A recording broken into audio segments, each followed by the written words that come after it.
We are now live, and the meeting is to order. So I have taken roll call. And the first item on the agenda today will be the election of the chair. If there is a name to put forward for the chair, Councillor McCreary. I would like to nominate Councillor Sluss to be the chair. Councillor Sluss, do you accept? Yeah. Yes. Yes. Any further names? Okay, so Councillor Sluss, you are acclaimed as the position of chair, and we'll do the vice chair position as well. Councillor McCreary. I would like very much to nominate Councillor Carpenter to be the vice chair. And Councillor Carpenter, you accept that nomination? Yes. Great. No other names? Great. So Councillor Carpenter, you're acclaimed as vice chair. So I will hand it over to Councillor Sluss for the rest of the meeting. Thank you. Thank you, Julia. Do we have to go through all of the procedures for electronic meeting, or is that okay? You can. It's a bit difficult.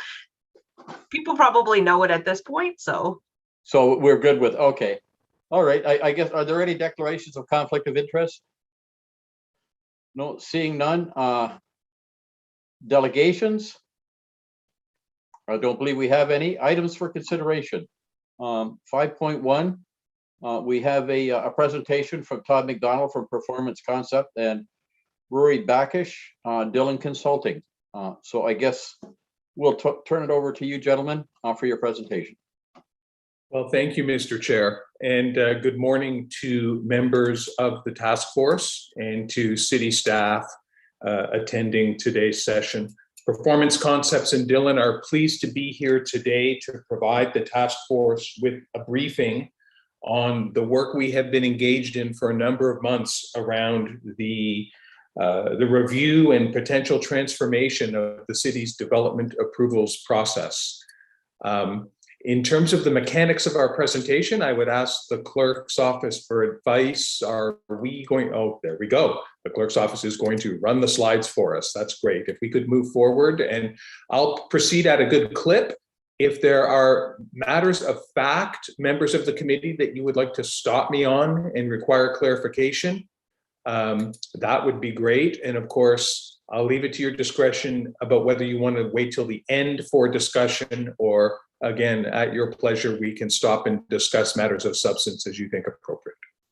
So I want to start by recognizing the excellent cooperation we've received from city staff in this work, and express appreciation as well to my teammates from Dillon. Rory Backish is here representing Dillon today, and my logistics right hand, who I believe is on the call as well, Mr. Tony Quirk. So I want to start by setting the scene for the work we've been doing. If we could move forward. From a wide-ranging context, let's realize that this development approvals work is very important, because post-COVID, we're going to have a provincial level of government that is going to be awash in debt.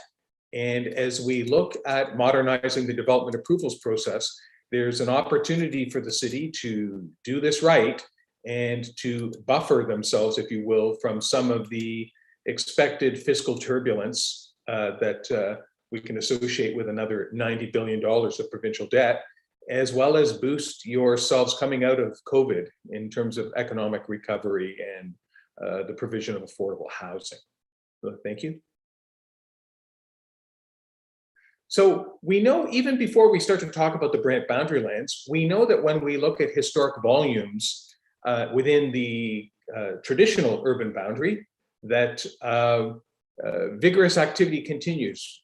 Brantford has been on a moderate growth path for quite some time. We certainly see that when we look out into 2020 and 2021, that site plan driven development activity will continue.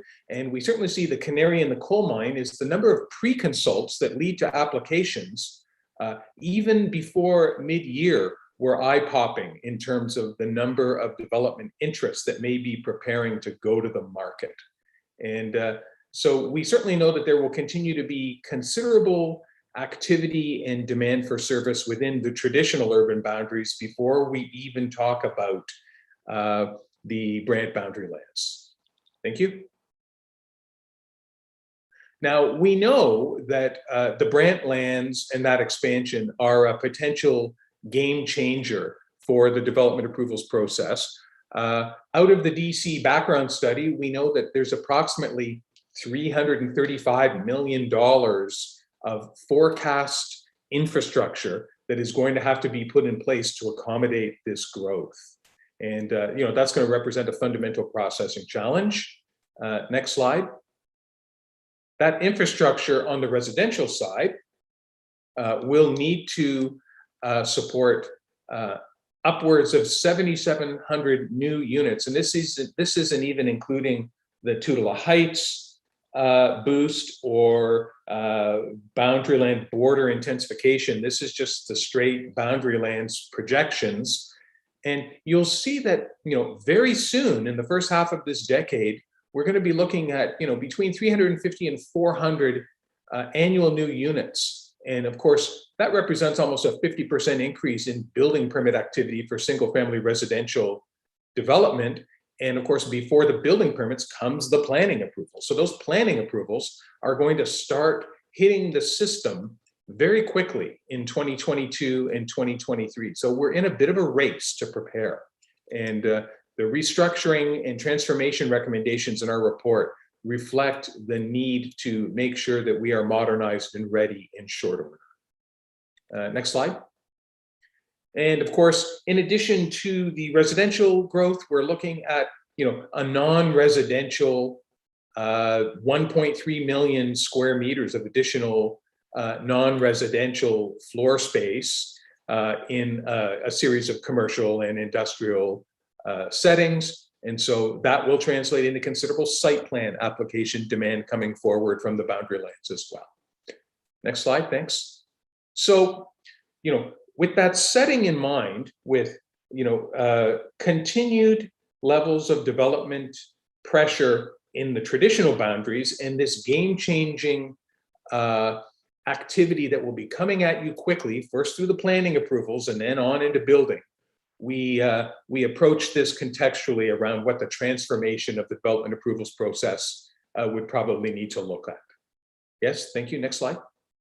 And let's start by recognizing that these kinds of reviews, our key lessons are we need to focus on whether the city is doing the right things and then whether the city is doing things right. And those two complementary approaches have been embedded in our review.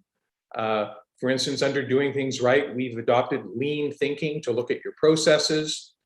We've looked at the role of technology and workflow tools for development approvals to improve efficiency. We've looked at the modernization of your revenue stream, the non-property tax development approvals fee revenue stream.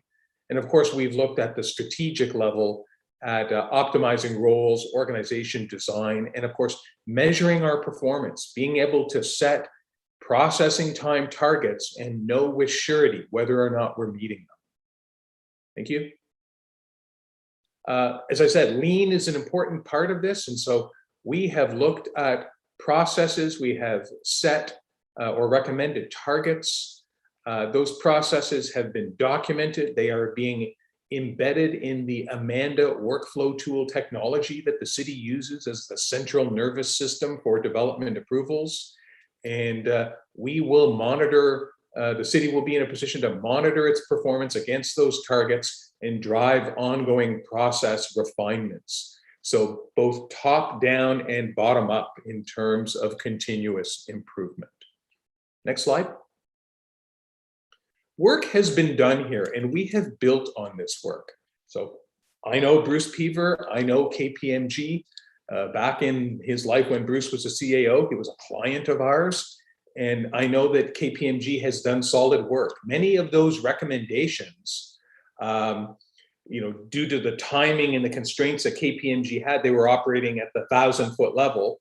We have taken and continued to work at a drill down, deep dive level to provide continuity from some of those KPMG recommendations into our own work so that the product you will see in our report represents a continuation and an elaboration of the work done by KPMG in 2020. And so our work was the natural sequential progression of that work. And we have tied technology in, we have tied more detailed process mapping into our work than KPMG's timeframes permitted for them. But there is strong continuity here between these two pieces of review and advice that you have received.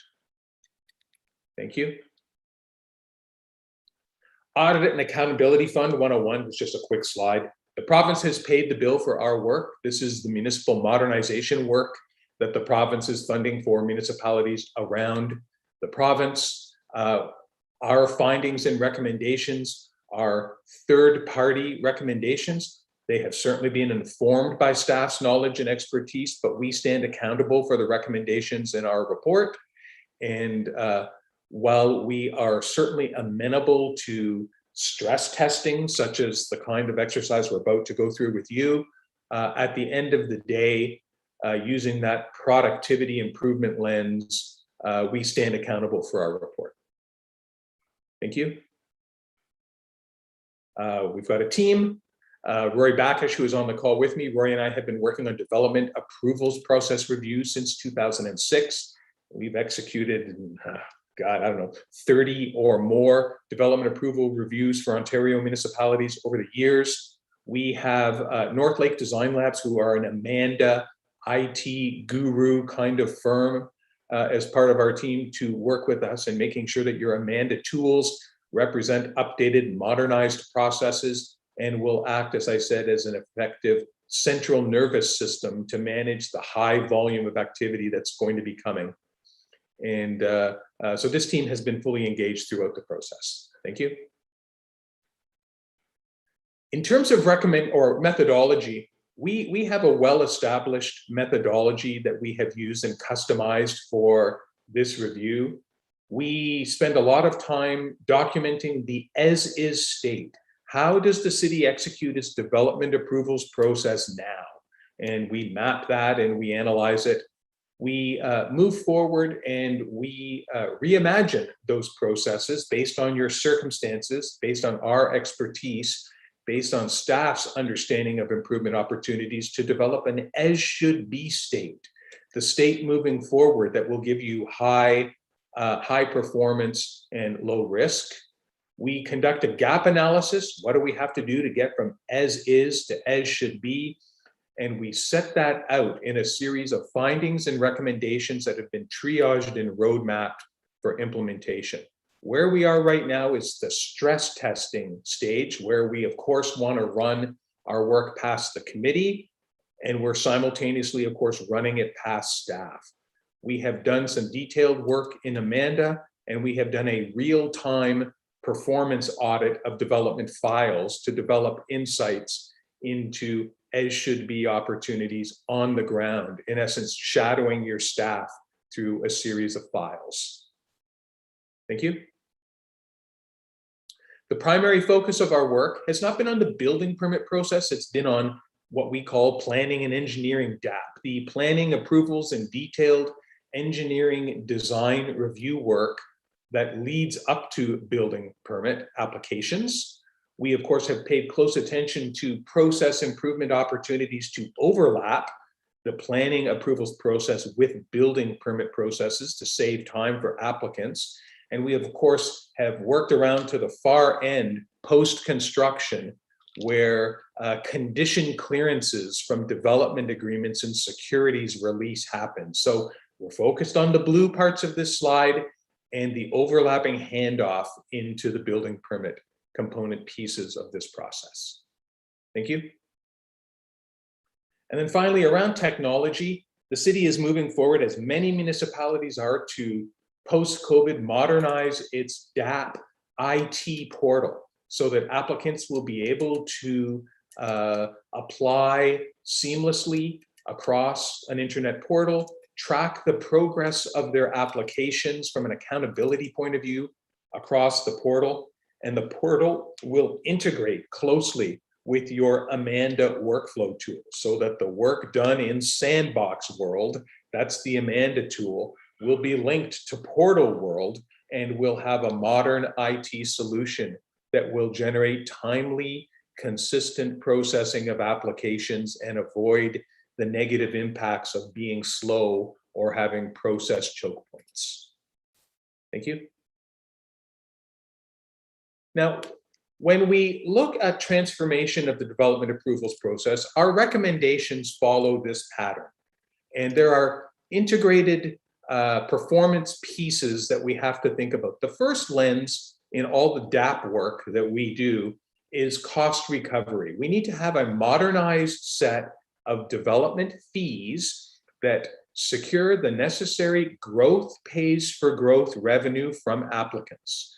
It's not appropriate to have, in our view, it's not appropriate to have existing residents and existing development subsidize, unduly subsidize new development. So growth pays for growth fee structures are very important. And we have a series of fee modernization recommendations in our report that we'll talk to you about. Once we've got a modern fee platform, we have the fuel. The fuel can be used to ensure we have the horsepower, the staffing and the processing hours required to deal with the impending spike in development application activity Brantford is going to experience. So the fuel buys the horsepower. We have optimal staffing, resourcing, and we've configured it properly from an organization design point of view, and that's the muscle. And then, of course, we use the muscle to execute the standardized conveyor belt of processes.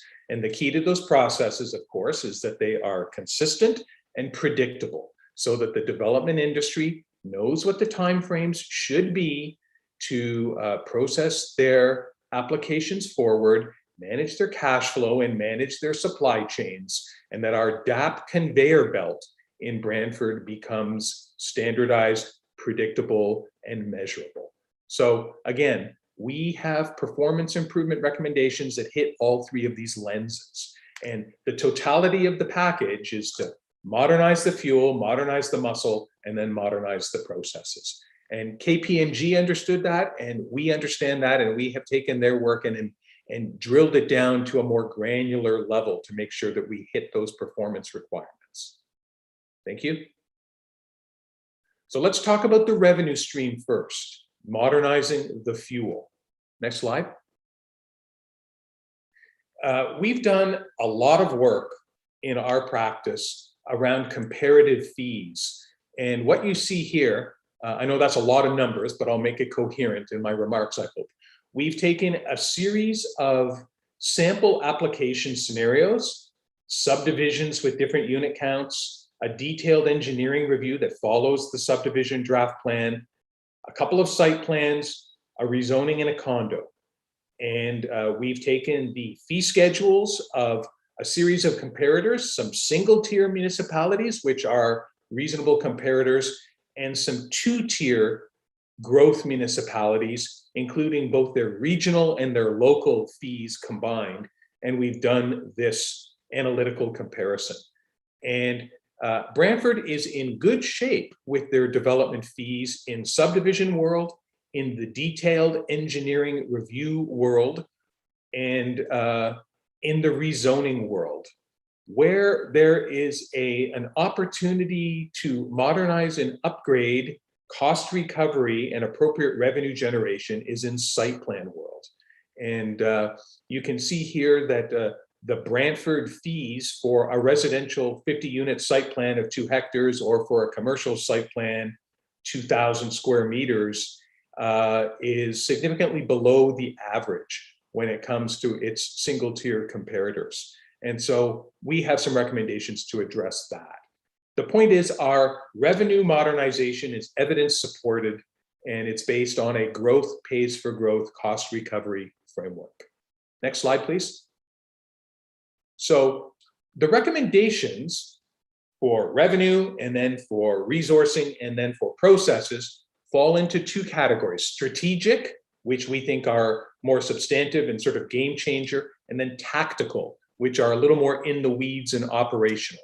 Let's start with under the strategic sense here, is we're recommending that the city establish growth pays for growth cost recovery targets, that we have explicit targets for the percentage of processing effort and the support functions that are required of those frontline staff, and that we want to recover specific percentages of that effort across all of our fee categories.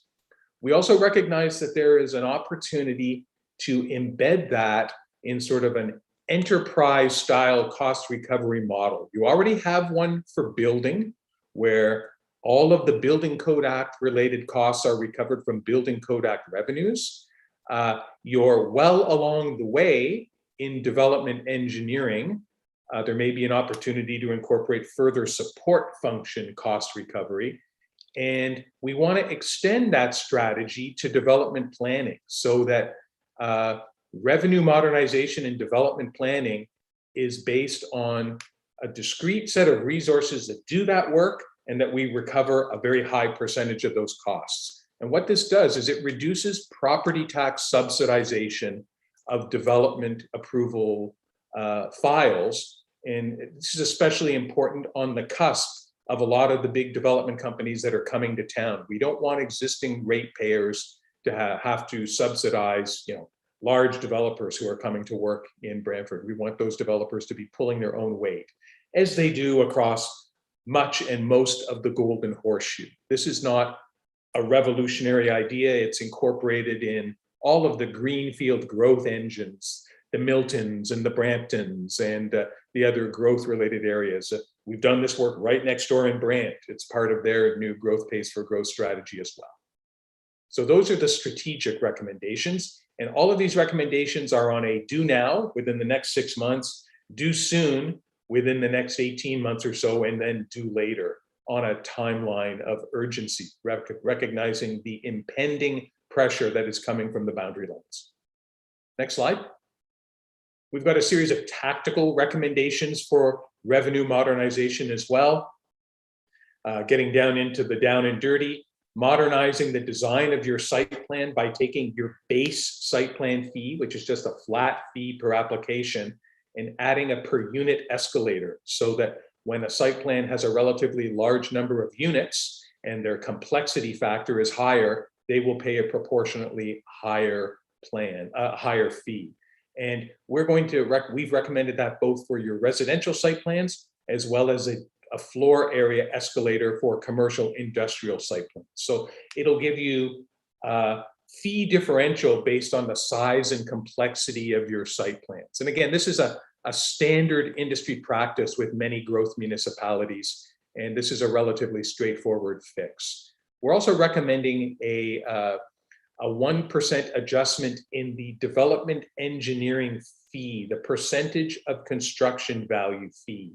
And in doing so, we're improving the fit with established peer growth municipalities, the Miltons and Bramptons of the world. And that revenue stream will ensure 100% funding of all of the upcoming development engineering work across site plans and subdivisions that are required by the city. And it will fuel the required staff to absorb this uptake in volumes. So those are the tactical and strategic recommendations around revenues. Around staffing and resources, let's talk about that for a minute. Next, please. So this is a general recommendation, but I'm gonna get down and dirty into the business case justification for it in a moment. We have certainly, on the strategic level, we have looked at the development engineering staffing profile, and we have concluded, not surprisingly, that when their workload is going to come close to doubling, the existing amount of processing hours to do that work is going to need to be augmented. And of course, paid for by the applicants who will be deriving the economic development, not subsidized by taxpayers. Let's delve down and let's go another slide further to talk about on the planning side. We also require a marginal increase in resourcing, not to the same extent, but a marginal increase in resourcing on the development planning side to address the upcoming spike in volumes of activities. let's talk for a minute about the backup, the justification for that. Next slide, please. So finally, before I get into the backup, this is important. The province, of course, has thrown a ringer into the challenge facing municipalities, which is the ongoing compression of the no municipal decision appeal time that is built into provincial legislation. So we've got a boatload of new volumes of applications coming, and the province has ratcheted down the number of days that the municipality has to reach a decision. These are calendar days. These are not even business days when you see these 180-day or 120-day standards. And you can see that 180 has moved to 120, 120 has moved to 90, 180 has moved to 120 again. The province is really putting the pressure on for the triggering of a no decision timeline. And this represents a risk that if the city is not able to move applications forward on an appropriate timeline, not necessarily this one, but on a quick enough timeline, applicants can decide to sort of do planning by lawyer. They can lawyer up, they can take the city to the Ontario Land Tribunal, formerly the LPAT, formerly the OMB, and the city runs a real risk, because it has happened in other jurisdictions, of sort of what I used to call planning by OMB and what we would now call planning by OLT. Of course, we want to avoid this. We want to make sure that we are resourced appropriately, that our conveyor belt moves quickly enough, that local planning decisions are made locally by accountable municipal officials, and they're not made in this tribunal setting. Next slide. So in order to avoid planning by OLT, we need to make sure that we've got adequate resources funded by the proper revenues to do the work. Working closely with staff, we have come up with a Brant Lands preliminary forecast of work. There's about 400 hectares of non-res land, 50-hectare parcels. The parcels divide into lots. What this translates to is across the Brant Lands development, we can expect to do approximately 240 new site plans. Now, of course, not all in 1 year. Those will be spread out over a fairly long period of time, but it's not unreasonable to assume that we could be looking at, 20 to 25 new site plans every year, along with the 40 or so we're doing already. So that's a big spike in site plan work. We think that the residential draft plan of subdivision lands could generate another 25 subdivision draft plans, and that those draft plans would generate post-draft plan phases of around 50 detailed engineering review phases that culminate in registered lots. So we've gone through some simulations on the amount of staff processing hour it would take for average, easy, and complex site plans and draft plans and detailed engineering reviews. We've come up with some processing hour totals that would be required to do that work on an annual basis, and we are able to translate this forecast amount of work into an FTE staffing equivalent. Let's move forward and look at that, please. What this shows us is that the required staffing ask, if you want to think of it that way, to process this front-end loaded development approvals work on the development engineering side, our professional opinion is that there is a sufficient justification for 10 additional development engineering technical staff to process these 25 new subdivisions, 50 new detailed engineering review phases, and 240 new site plans over time.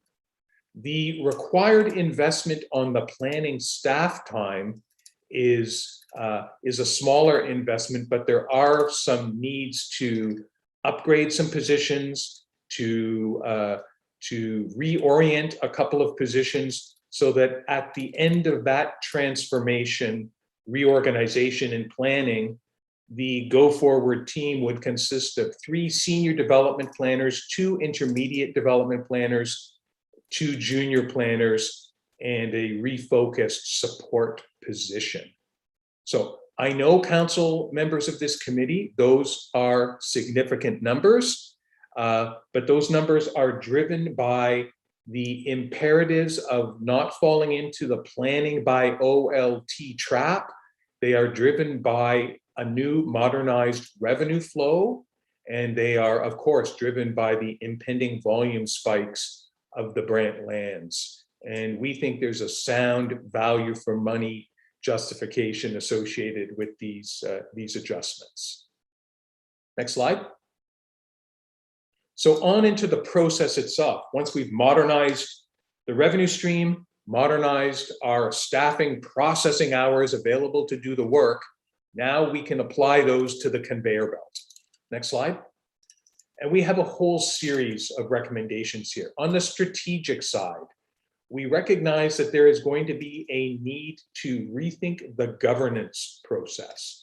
Many municipalities in the high volume greenfield development world have adopted an aggressive delegation of approval authority to staff in a strategic way to avoid the governance delays in the DAP process. And I know on your agenda today, you have a staff report dealing with delegation of authority. We have seen that report. We have consulted with staff around that report and the targeted delegation processes in it, and we are fully supportive of it.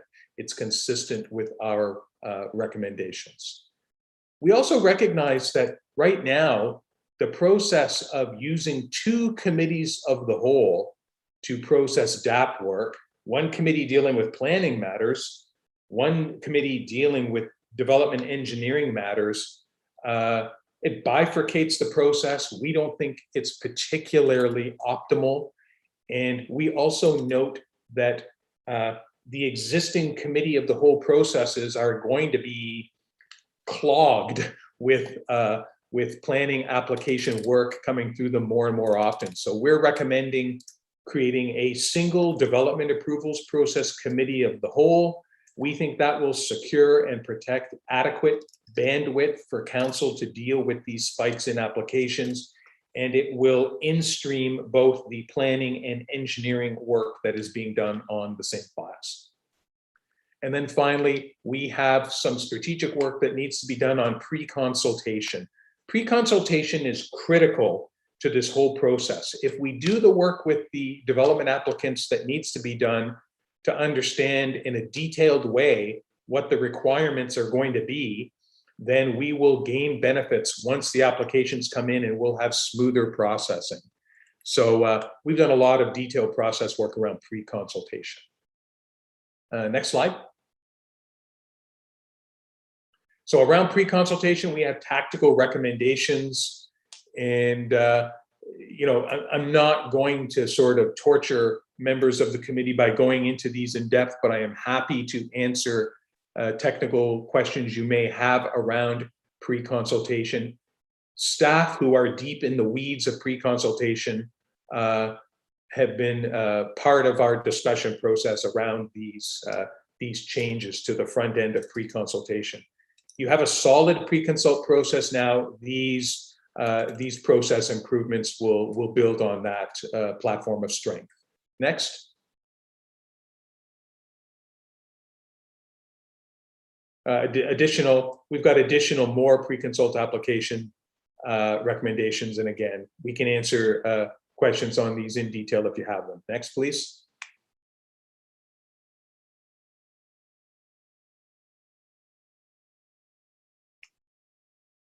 Yes, thanks. Next slide, please.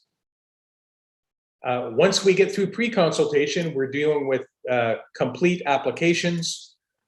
We have made a whole series of process improvement recommendations from a quality control perspective to make sure that the applications we push through the process are complete and of sufficient quality, that we're not dying during their processing with quality control problems. So Upfront, clear, granular expectations about quality control requirements and completeness requirements, and strong accountability requirements from both staff and applicants around quality control.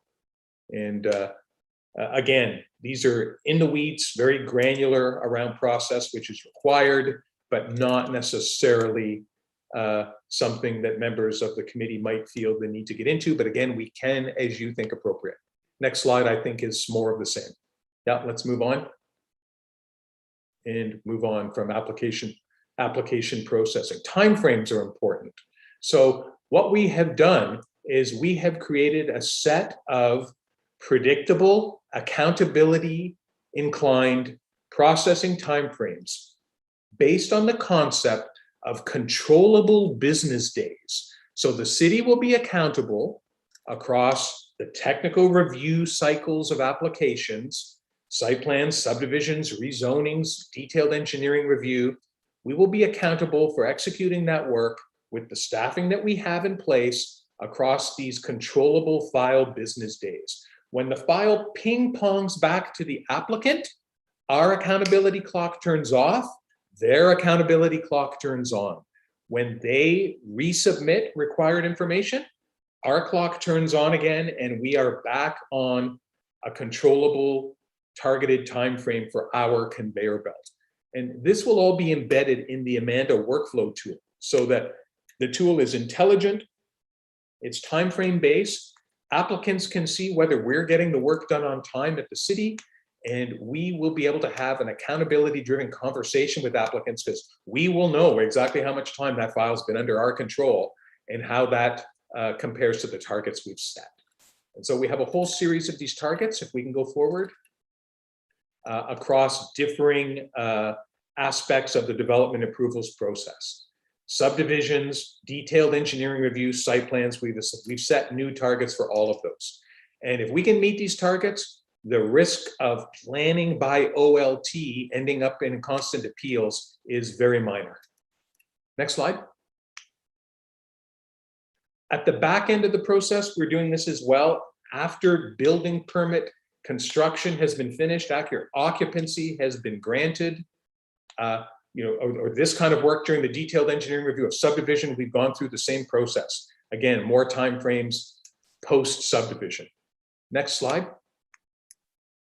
So the sum up of the process re-engineering work we've done is we've taken the KPMG work, we've drilled it down to a more granular process mapping, lean thinking level.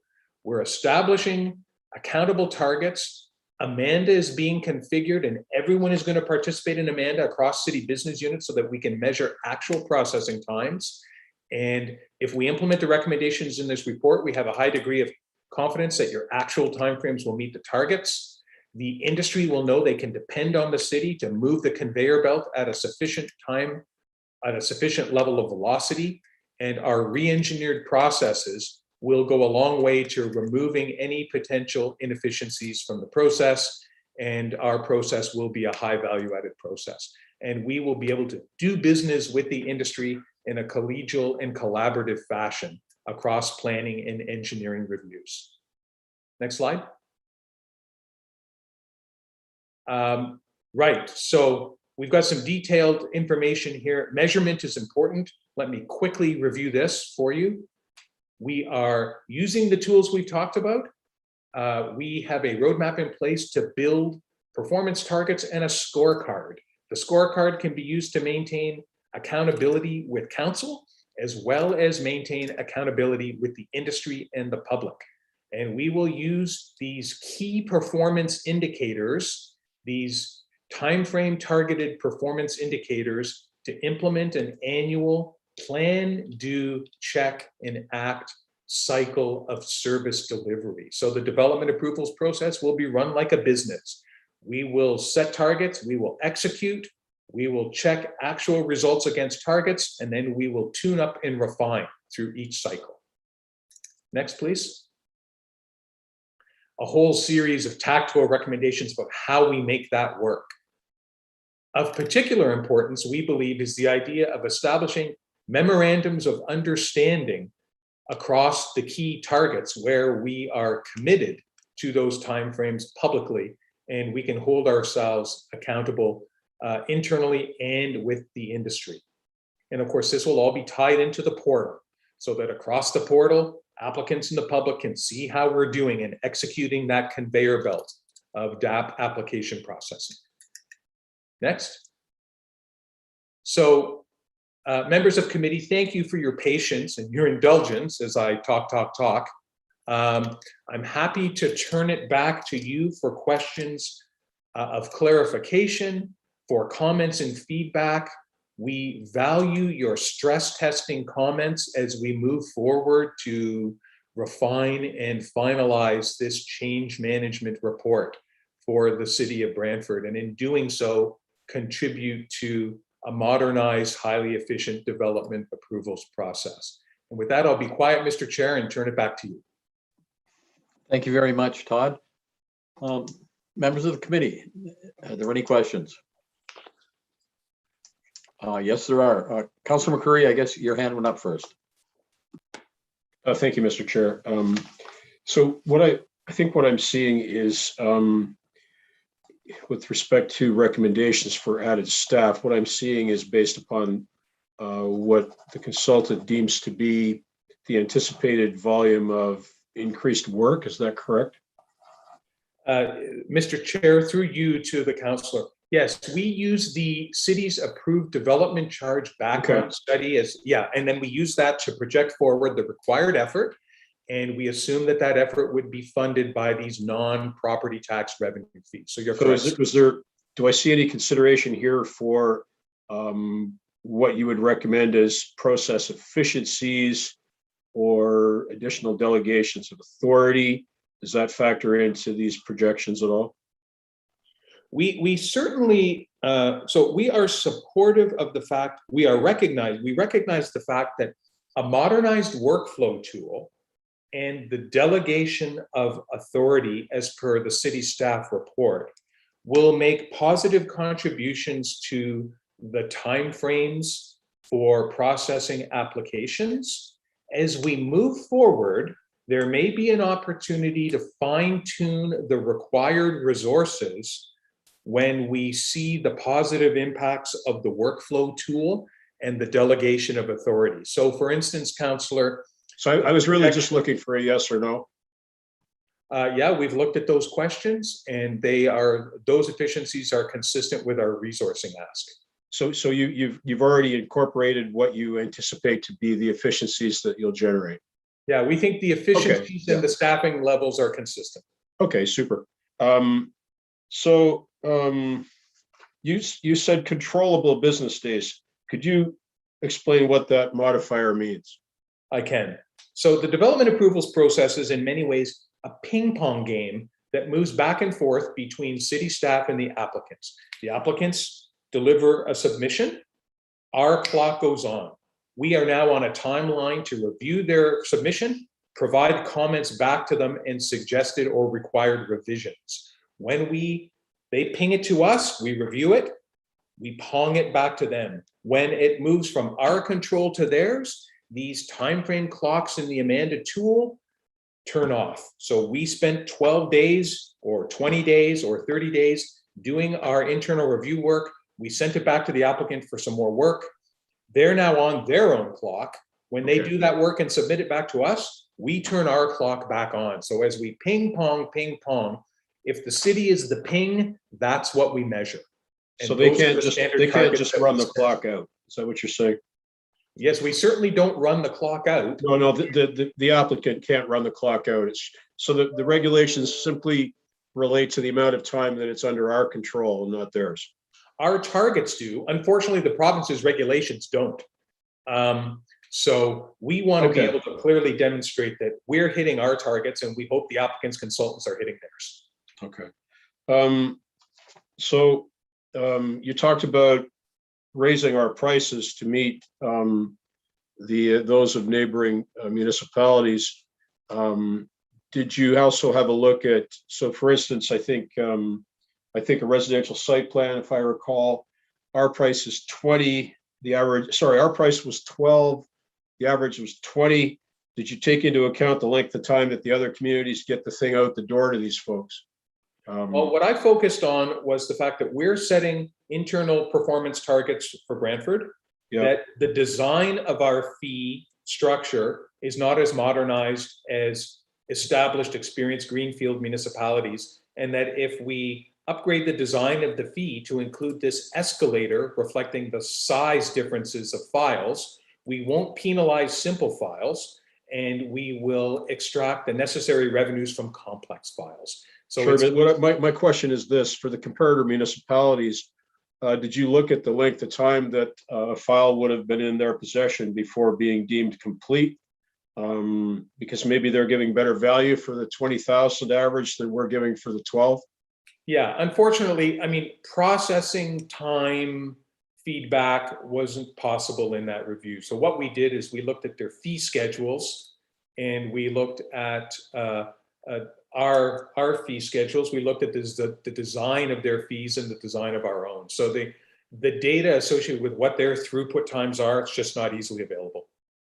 But we can make that we can make that recommendation to increase fees without having any idea of what their customer service standards are in the other communities.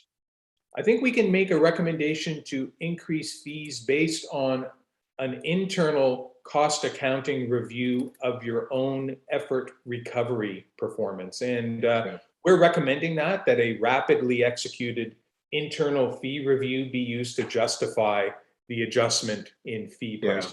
Because we hear from smaller builders typically who think that the timeframes are just incredibly too long here. And, they already think that part of their fee is for storage of their file within City Hall, right? So I can just picture how well this is going to go over when we tell them we're going to jack their prices up by $8,000 and not get it out the door any quicker. But I guess that wasn't a question. So let me see what else I've got, Mr. Chair. Controllable. Okay, so what about a differentiation between clients large and small?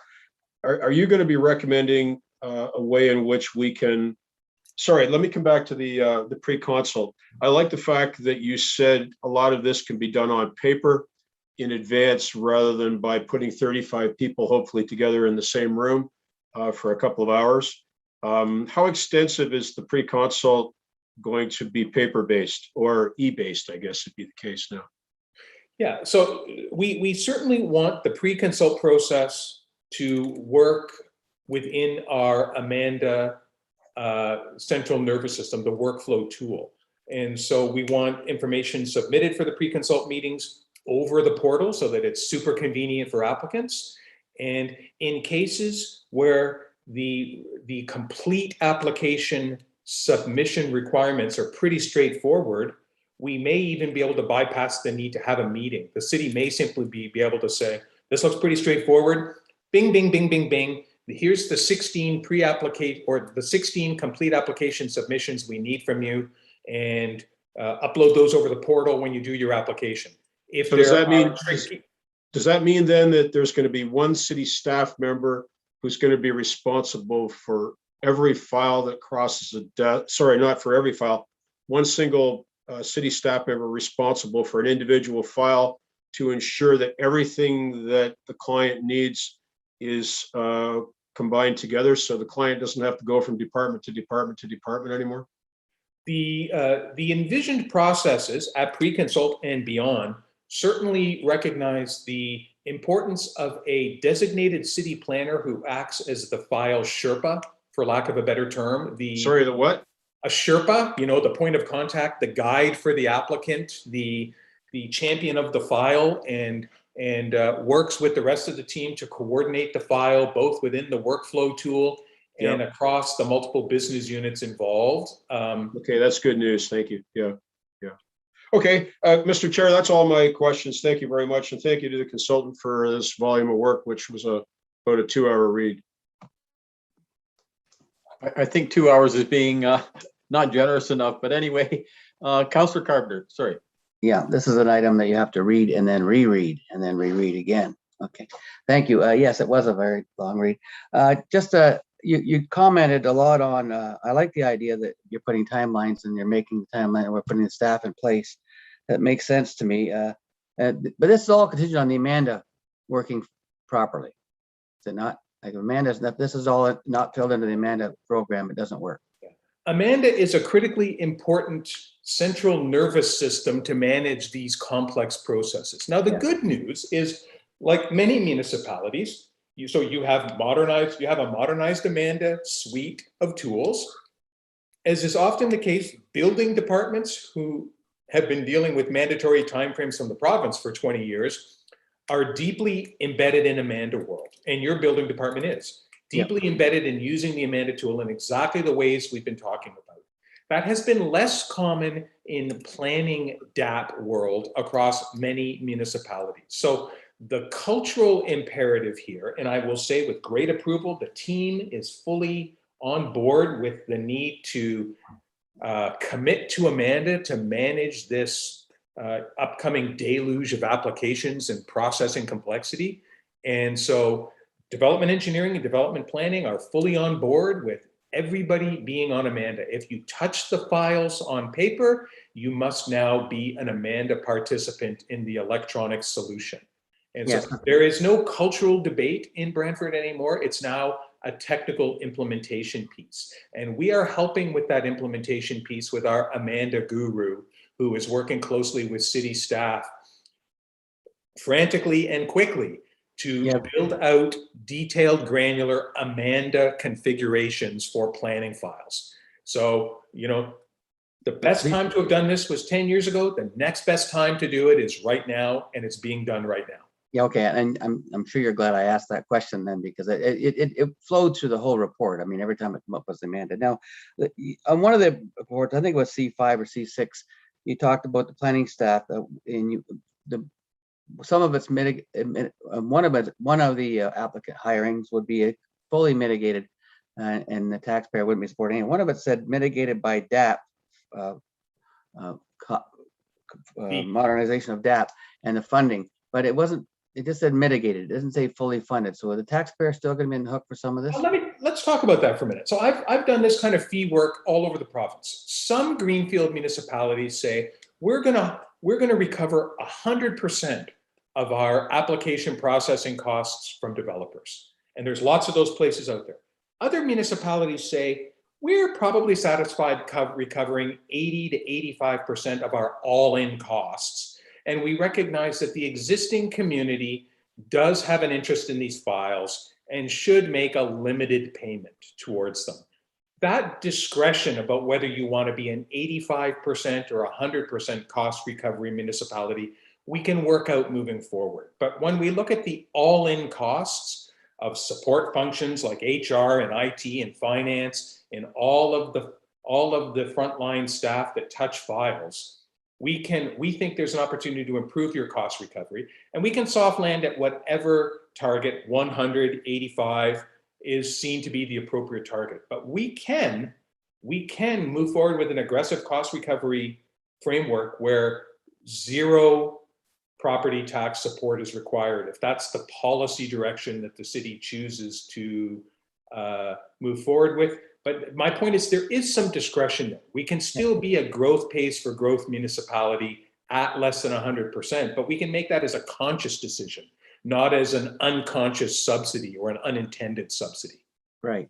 That's what I was driving at with that. Okay, I appreciate that explanation. I'm just gonna. The other one was the report doesn't really talk about like two streams. You talk about more. This report is mainly about greenfield. The new annexed area. Now there's very little. In fact, I couldn't find anything about infill. So the processes and the charges and the fees for any infill development. If the city wants to encourage infill development in growth, where is that? So let's recognize that. So, Councillor, great question. It's an awesome question.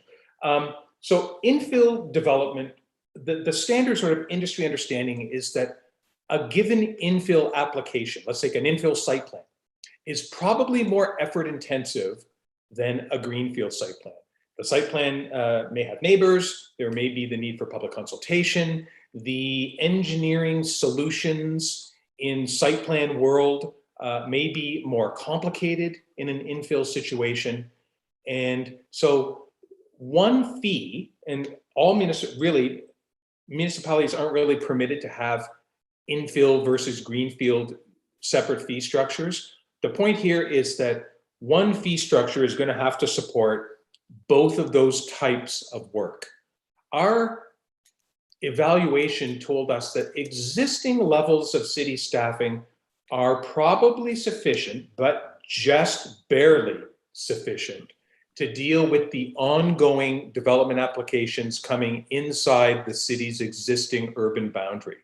There is no staffing capacity in place to deal with the Brant lands. And so our assumption, and feel free to take issue with it, our assumption was that the status quo staffing is sufficient to meet the development pressures coming inside the traditional boundary, and that the marginal staffing increases that we've talked about are required for the Brant lands, the border intensification area, and Tula Heights.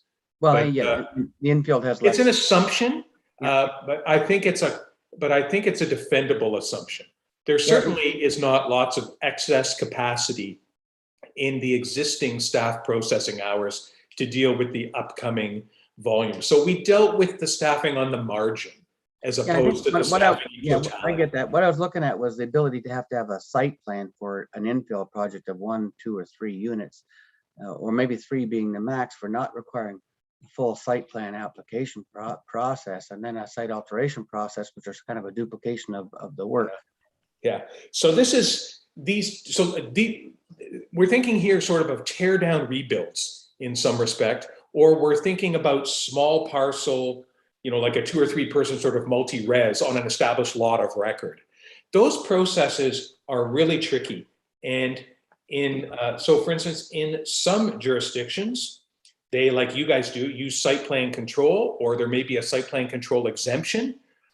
There is not a standard industry practice for how these work. But if you like, between now and our final report, we can turn our minds once more to those sort of tear down, rebuild, small, but effort disproportionate and politically tricky, frankly, infill situations, and re-examine whether there's something we want to see about that. I We've done a appreciate lot of that. that kind of work in a number of places, and I'll take that as direction from you to go back and take a deeper second look at that. Yeah, and the reason being is that infill development is beneficial to the community, as we don't have to provide more transit. It's already there. The road's already there. There's less actual cost to the ratepayer in the end, and actually there's an increase in rate because we're getting more taxation for the same street that we're providing the same services. So I'd like to see something like that provided the same kind of benefit going back. And I have one final one on. You didn't talk about it, but on the condominium development, condominium applications, they don't all have to come to council unless they're part of a zoning application.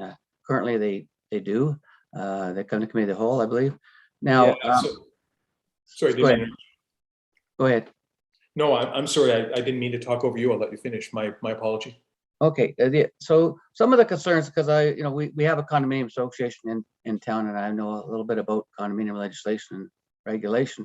The concern I have is what's missing is that we don't have everything in the condominium application approval process. For example, the size of a window in our Planning Act in a basement needs to be a certain size to be called an egress window.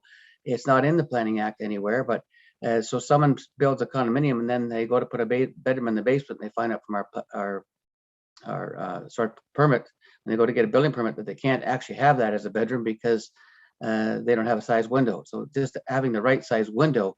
But I see all condominium applications, there's 5 right now where they're advertising third bedroom in the basement and the window is not the right size. So how do we rectify something like that?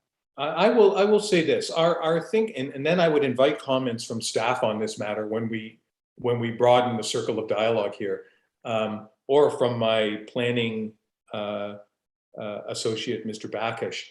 We know that the delegation report that staff has put together addresses processing efficiencies in condominium. I suppose in a simplified world, all of these matters would be dealt with in the site plan that would ideally precede a condominium application, and we would deal with all the physical aspects of the property and site plan, and condo would be a super easy, straightforward, paper pushing legal process. And we certainly want to try and maximize the number of times that that's the case, and that the sequence of timing between a rezoning and a site plan and a condo, we hope most of the time will be largely sequential. We'll move from one to the next to the next. It's where these processes overlap and people want to move forward with, condominium registration, perhaps independently of the processing timeframes of their site plan, where things get tricky. Yeah. And I know that the staff report has spoken to this, and I don't want to get too far ahead on my skis on some of these technical issues, and perhaps staff will have a point of view on that question. Maybe at the completion of this Q&A, or perhaps they can reach out to you independently of this session. But I don't want to get too far ahead of my skis. Yeah, but we do have a policy that we don't do condominium conversions when our rental rate is below a certain margin, I believe 3%. Okay. So vacancy rate. So that's important. And but what happens is a lot of condominiums get old buildings that are past their life expectancy get converted to condominium as a way to then the condominium fees that for the first review are left to the unsuspecting buyers that now bought a condo thinking their condominium fees for $150 a month. They do the first reserve fund study and find out they're going to $450 a month because the building is past its life expectancy.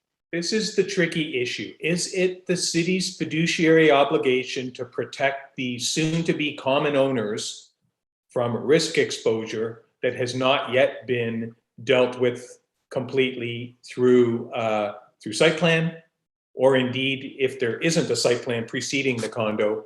These are the questions, and they're tricky. And that's why condo is often not a purely legally mechanical process, and why elements of engineering, design, and construction and life cycle do come to bear. But again, don't want to get too far ahead of my skis on these complex matters, and I know staff are in a more confident position to speak to them. Yeah, and I know they're aware of it. I'm just putting it on the record. And my final comment would be, you talked about your putting the planning and the engineering in one meeting for one discussion, one committee, the whole discussion. Am I reading that right? Yes. I like that idea. Now that could be a completely separate, where the only thing dealt with that on that agenda is those items. That is exactly our recommendation, Councillor, is that with the volume of activity that's going to be coming through the COW, once the Brant lands, once they bite, and once those applications are coming forward, we need to have one integrated place for council to consider both the land use and the engineering elements of this growth.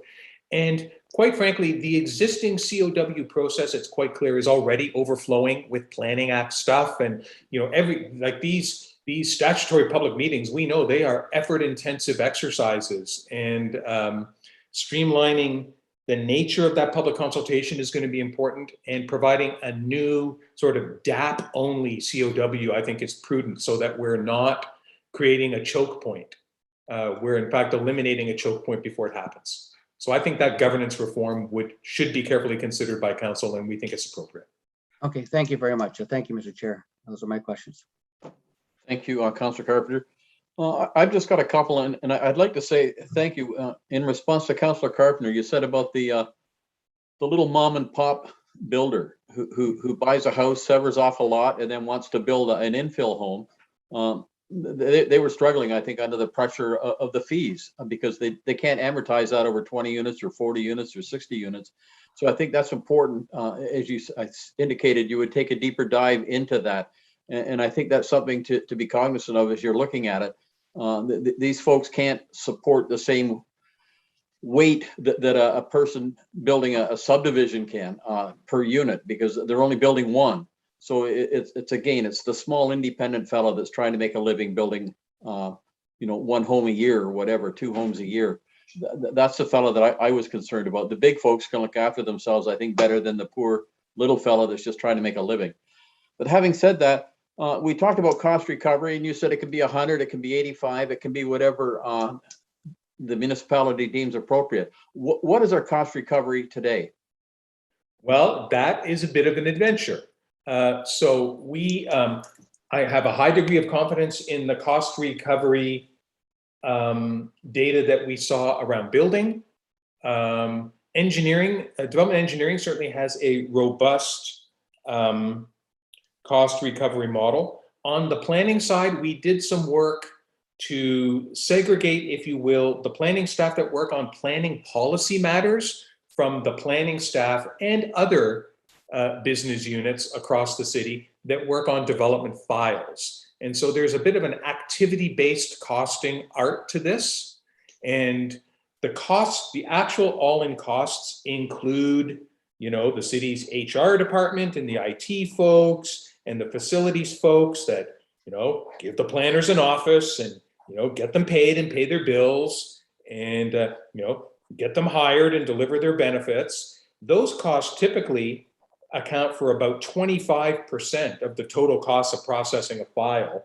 And there isn't yet an activity-based costing system in place that adds those costs to the front end costs of the planners and other folks who are hands on the file. And this is why we're recommending that a detailed activity-based costing simulation be quickly executed. There are firms in the marketplace, ours and others, that do that kind of work to right size with some level of improved precision the exact current cost recovery levels. Now, you know, planning staff, to their, you know, to their credit, have looked carefully at their revenues and their costs, but we need to do some more activity-based costing refinement work to get a better answer to that question.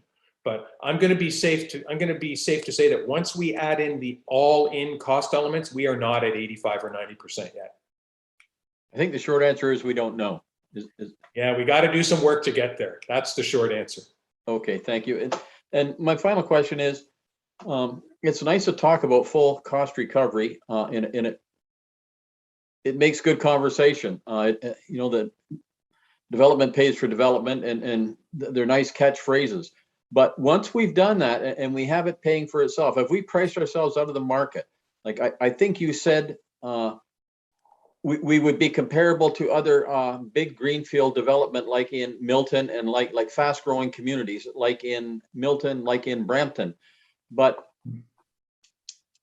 they're not really comparators for us. Like we're looking at around us, I guess, the county of Brant, for an example, within our general geographic area, not something in the GTA that's growing and paying exorbitant prices. We're talking about something locally here for me to make it sense, to make sense out of being comparable. Yeah. So let me speak to that. So my firm, when we do development fee reviews for municipalities, one of the charts that, you know, if we did that work for you or if someone does it, one of the charts you should expect to see is here's the cost of a $750,000 new greenfield constructed house. Here is and think of that as a bar graph. Here is the piece of the bar graph that represents the development charges, the DCs, and you know, that's an identifiably fairly large piece. Here's the piece that represents of that $750,000 price, the building permit fees, and here's the piece that represents the planning fees. When I do that, I guarantee those three things together will certainly not total more than 10% of the total price of that unit. And the planning and building fees will look like a rounding error on the total cost inputs of a $750,000 house. I'll have to point out the line on the bar that represents those fees. So I'm not convinced that any developer is making locational investment decisions based on 2% of their input costs that represent modernized DAP fees. So that is a myth that we try to explode with evidence, but it's a legitimate question, and that kind of definitive answer should be part of your fee review study. Okay, thank you. That's it for me. Councillor Carpenter. Yes, you sparked another question. Todd, thank you for exploding that myth. It is important. We hear it when we do development charges all the time by developers saying, oh, the development charges are going to drive up the price of the house. my understanding, and you correct me if I'm wrong, is that the value of the land is dependent on what can be turned into and how much money can be made off of it. And that includes all the costs, development charges, and everything that municipalities charge. That ends up becoming the land value, does it not? So when we have these discussions about the impact of modernized development fees, whether they're DCs or whether they're planning fees on the cost structure, I mean, we have these, when we talk to stakeholders, we have these discussions all the time.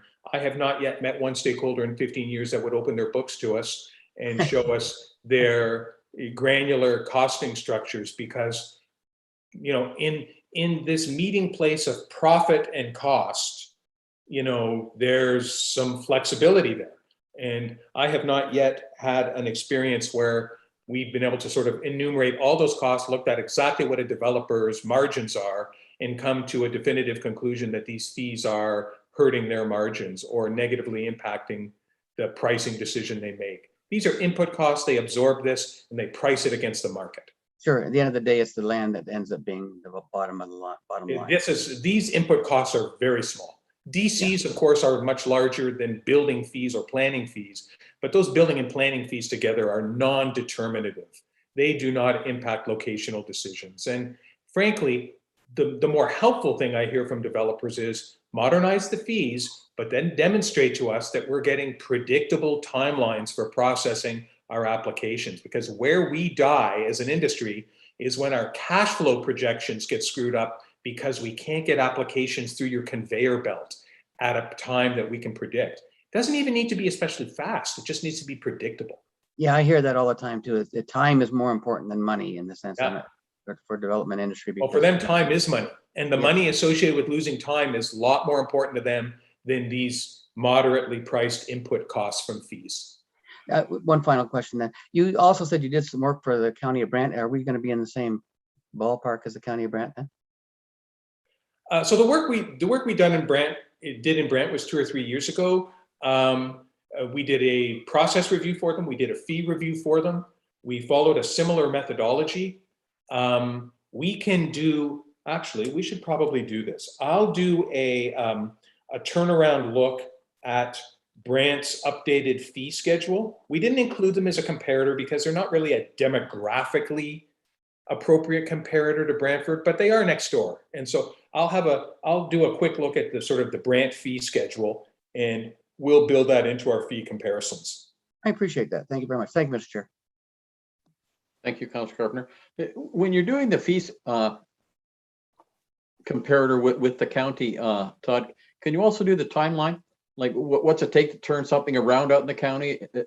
Well, they may not know because to the best of my knowledge, they don't have a workflow tool yet. We recommended that they implement one. I'm not sure that's been done. We will certainly ask that question, Councillor, and we'll employ best efforts. If you could, because that would justify cost. So I would just be curious if you can even get a, you know. Yeah, I mean, I'll speak to Mr. Bradley about that. I'll speak to Mr. Bradley about that at the county and whoever is running their planning outfit now, and we'll see what we can find out. Okay, yeah, we didn't want to know, you wanted to know, right? Yeah, well, you know okay, what? That's fine. Again, well, that's fine. Appreciate that. It's okay, not well, thank you. To know. Very good. Thank you for your presentation. Could I get somebody to put the recommendation on the floor, please? For 5-1, Councilor McCurry, seconded by, got to be Councilor Carpenter. Is there any further discussion on this? No, we'll call the question. All in favor? It's carried unanimously. Thank you, and thank you, gentlemen. We're on to 5.2, which is another presentation. And that is Nicole. I guess you're making a presentation. Hi, good afternoon. Can you hear me okay? Yeah, you're fine. Perfect. Thank you. Good afternoon to the chair and the task force members. Actually, Karen Pongratz will be making the presentation today, but I just wanted to mention a few words. So planning staff have prepared the following report for the committee to consider today, which really does build upon the work from the DAP team and the DAP review. It focuses on 6 key areas to expand delegation authority, to further streamline and improve our planning approvals process. You will see throughout the presentation that we are mainly speaking of applications that are mainly administrative in nature, and they represent scenarios where the application has in many instances already gone through a public process. It's already considered community input, and council has already made their decision on this application. So over the course of the last several months, not only has the planning department been working with the DAP team and Todd in the performance concepts, but we've also been taking this as an opportunity to look at our own internal structure and looking for opportunities for improvement and efficiencies. We've heard from Performance Concepts that they've recommended some additional resources in planning. And I just wanted to further elaborate that we're currently working on an overall structural report that's not only going to look at our current and existing resources, how to better utilize those resources, but then also some additional resources that are required. It is still draft in nature, but then taking that all into consideration and reviewing it through the lens of what continuous improvement and operational improvements that we can make. And so we've heard from Performance Concepts a lot of emphasis on the tsunami of applications that are going to come forward as a result of the boundary expansion lands. I just want to reiterate that we are already in a tsunami of development applications. It's important to remember or to consider that the amount of development that is being forecasted in the expansion lands is same to or equal to the amount of development that's being forecasted within our built boundary, which is something that the task force has already commented on. So we are already seeing a significant increase in development applications over last year and the year before. And it's not just an increase in applications, but it's the increase in the complexity of these applications. And so there's a real drive and a real push in our department to look for further efficiencies in order to meet those legislated timeframes, like Todd has talked about in his performance management presentation, but in a way that also allows for the continued public as well as council involvement in that decision-making process. So as we've noted, we've worked to put together or take a deeper dive that goes further than the DAP review to look at some of our processes that aren't necessarily identified through that review, but areas where we feel that those additional improvements can be made to order to streamline how we do our work and how we ultimately provide service to our customers. So Casey is going to walk you through 6 areas of improvements where we still feel that delegation of authority could, the expansion of delegation of authority could improve our processes.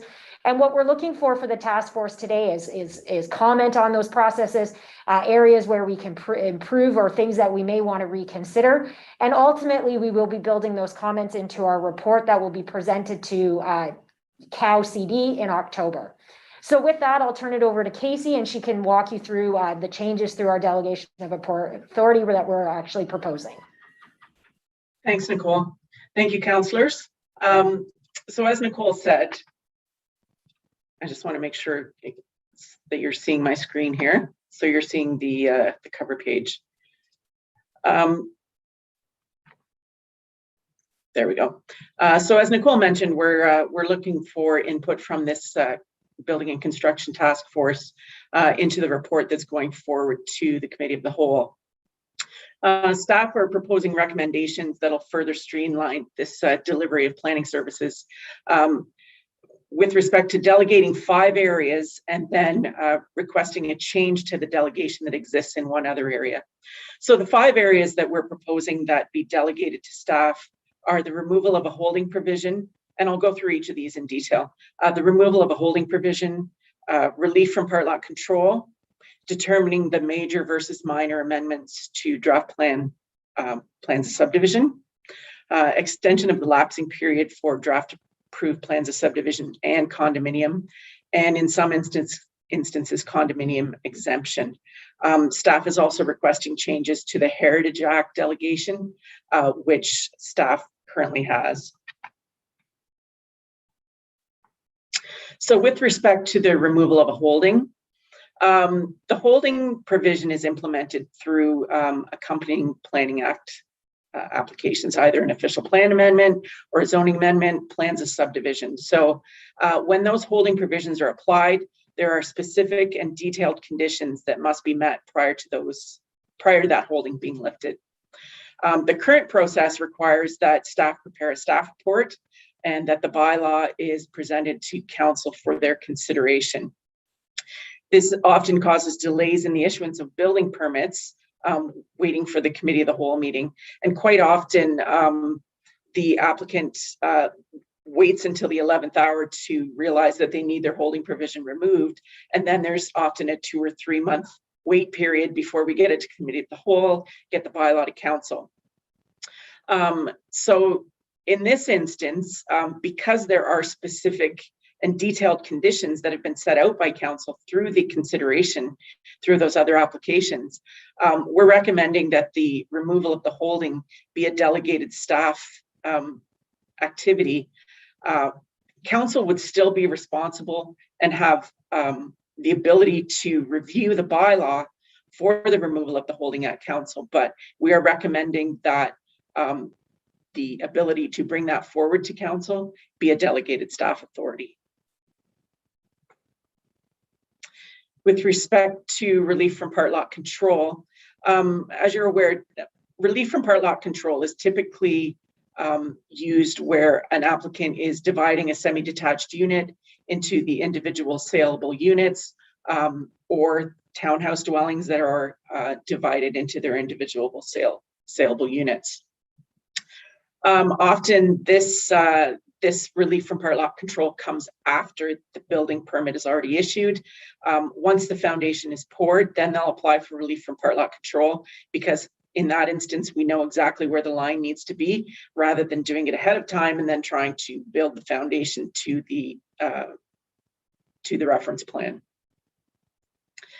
And often this is also, the applications have been reviewed through site plan, through zoning, through often committee of adjustment. So in this instance, similar to the holding, it has been reviewed numerous times. So in this instance, it could also be delegated to staff. The current process requires, again, a presentation to the committee of the whole of a staff report, and then the bylaws forwarded to council for consideration. Again, this causes delays in the sale of the units because the developer must wait for the committee of the whole meeting and then the council meeting. In our proposal, if this is delegated to staff, the bylaw would still be presented to council for their consideration. With respect to the ability to determine major and minor revisions to draft plan approval, often prior to draft plan approval or final approval of the plan of subdivision, there may be requests from agencies or the applicant to change conditions or to the layout of the plan. If the changes are considered minor by the municipality, it doesn't have to go through a notification process under the Planning Act. Major changes are required to go before the committee of the whole through a public meeting. And in that instance, a staff report is also required and council approval is required. To date, we have no formal policy in place to determine what is considered major and minor. And it's been up to staff to determine if we consider them major or minor, and not staff, actually, it's the general manager that determines that. We're proposing criteria to help the director and the general manager determine what may be considered major and minor. So if the proposal does not require additional technical studies, it doesn't require additional, stormwater management reports or environmental reports, or any of those types of reports, it can be considered minor. If there are changes to the lot or block lines which do not significantly affect the number of units or the road patterns, it may be considered minor. Changes to proposed right-of-way width, those would be considered minor. If the proposed change does not impact any provincial policies in terms of, for instance, natural heritage designations, it could be considered minor. And as long as the proposal does not conflict with the official plan policies or the zoning bylaw regulations, we would also consider that minor. Extension of lapsing periods. So currently, draft plans of subdivision and draft plans of condominium have lapsing periods applied to them. Typically, they're 3 years, sometimes 4 years, depending on how many phases might be in a plan of subdivision. And at the end of that lapsing period, the draft plan approval expires. Currently, with the extension that is requested, it requires a report to be prepared by staff and forwarded to council. the approval authority may extend the approval for a time period specified. So the last few instances that I've come across, we've extended it for 1 year. It should be noted that if the time period has already passed, there is no extension available. If they miss the expiry date, they have to start the whole process over. And the applicant must be aware of their lapsing date, because it does take time to write these staff reports and get it before the committee of the whole and council. And in some instances, it's been a real struggle to get them before the committee when it's been realized too late that date is quickly approaching.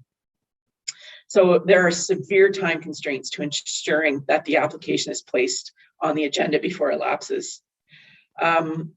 So if the process does not involve the review of additional reports or plans and does not allow for any changes to the original application, in those instances, we're recommending that staff be delegated the authority to give an extension to these draft plans of subdivision and draft plans of condominium. The extensions are administrative in nature, and it'll improve customer service and create further efficiencies for these applicants. Draft plan of condominium exemption. So the approval authority has the ability to exempt a plan of condominium application on an application by application basis, or by passing a bylaw that identifies classes of condominiums that can be exempt from approval. There may be circumstances in which all relevant planning considerations have been reviewed and found acceptable. Examples are when an application has been through an official plan amendment, a zoning bylaw amendment, as well as site plan control, and there's nothing outstanding to review to establish the tenure. Developments that are relatively typical with less common elements could also be considered. And an example I'm thinking of is the north side of Gray Street. That went through a zoning amendment, it went through site plan amendment. It's gone through numerous applications. The draft plan of condominium is simply to establish the tenure and place the lines on the paper for ownership. What we're recommending is that in instances where the condominium is granted exemption, there be a standard list of exemption conditions that apply to these. Currently, we don't have an exemption from condominium process, and we're recommending that if this is implemented, that there be a fee in the amount of $1,450 for these exemptions. Heritage Act exemptions. So currently, Council passed a bylaw in 2016 to delegate the authority to approve heritage alterations to the General Manager of People, Legislated Services and Planning. And there are various types of alterations. They're classed into major alterations and minor alterations. For major alterations, the Brantford Heritage Committee is consulted and must concur with the approval. For minor alterations, the Brantford Heritage Committee does not need to be consulted. With the recent reorganization of the commissions into community development and corporate services being coming under the umbrella of the People Legislated Services and Planning Commission, the approval authority has transitioned to the general manager of that commission. The combining of the commissions has broadened the responsibilities and demands on the general manager's time, and staff recommends that this delegation be further delegated down to the chief planner, director of planning. So those are the 5 areas that we're recommending for delegation of authority to staff, in addition to the Heritage Act delegation. Council notification. So there may be a concern that with these delegations that some of the approval authority of council will be taken away. Council will continue to be notified of all of the applications through the technical circulations that currently happen on these applications. So that is how council will be notified of any that we have are considering that have been delegated to staff. With respect to the financial applications, there's a chance for a minor potential decrease in our revenue from the condominium applications that would be exempted. But any major loss in revenue would be made up for in the fee that we're proposing. In addition, the efficiencies that would be gained in other types of applications would offset this loss in revenue. So those are our proposed delegation of authority, and I'd be happy to answer any questions. Thank you, Casey. The first questions are for Councillor Carpenter. Thank you, Casey. Well done. Just a couple of questions. Now, the holding provision and the part lock control provision, it would still come to council by bylaws. Does that need to come to council by bylaws? Is that something that's legislative? Oh, so Yes. we have no, okay, so we'd have no choice. So we couldn't simply just eliminate that. And the condominium draft plan extension, the only question I have there, so we've granted extension on draft plans of condominium when some of the condominiums have already been occupied. So how do we deal with that when the current owners want to have a say in why this is going to take much longer to finish their condominium corporation? That the extension, you know, they are considered on a case-by-case basis. So, you know, it's not that we have to grant the extension. However, we would consider all those situations. I mean, the problem would be if we didn't grant the extension, then their approval would lapse and they would have to go through the whole process again. So I would think that it wouldn't be in the best interest of the municipality not to grant the extension if the condominium is not fully occupied yet. Okay, so I want to go, for example, let's say, for example, a condominium developer is dragging his or her feet, and that happens sometimes, or they have other issues, but they've sold 5 or 6 condos out of a 50 unit. The 6 owners have no say in how long it's going to take for their development to actually get finished. If we grant them a 2 or 3 year extension. Yeah, I mean, that is a possibility. Is there any way that we would, at least you could build into your structure that you at least consult with any owners?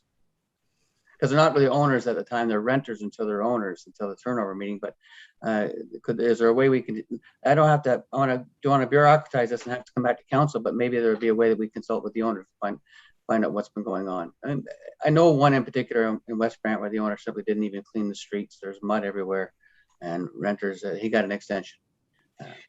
Yeah, we could build that into our process. Okay, I just wanted to put that out there for that. That would be some of the problems that would come up on that. Thank you. Okay, thank you, Councillor Carpenter. Councillor McCurry.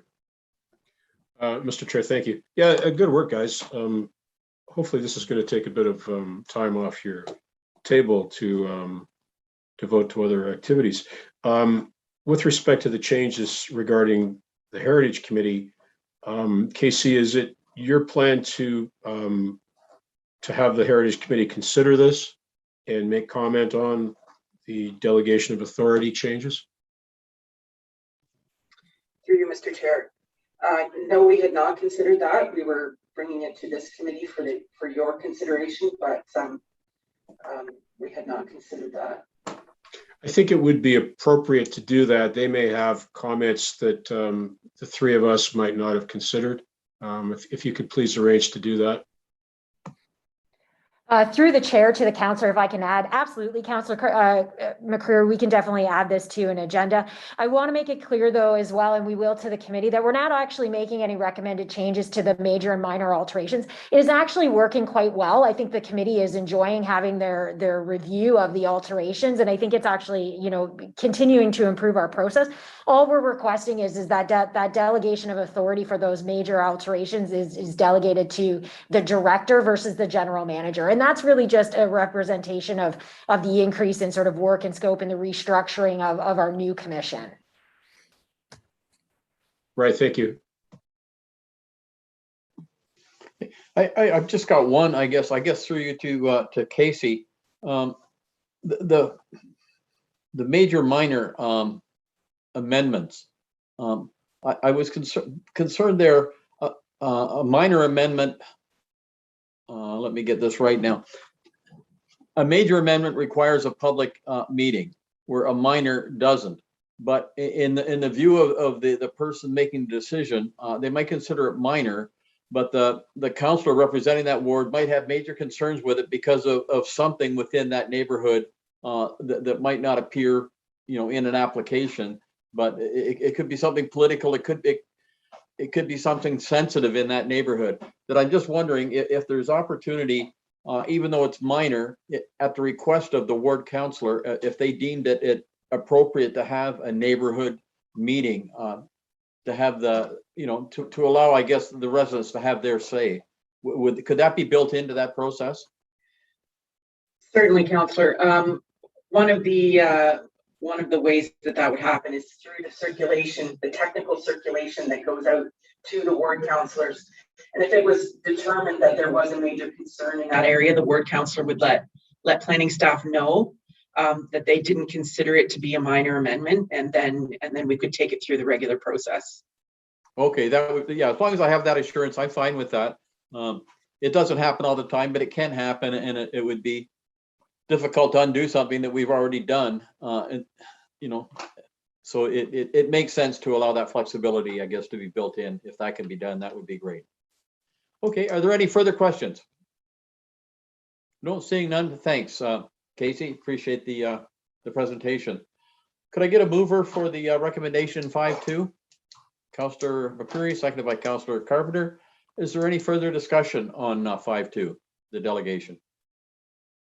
Well, seeing none, we'll call the question on it. All in favor? It's carried.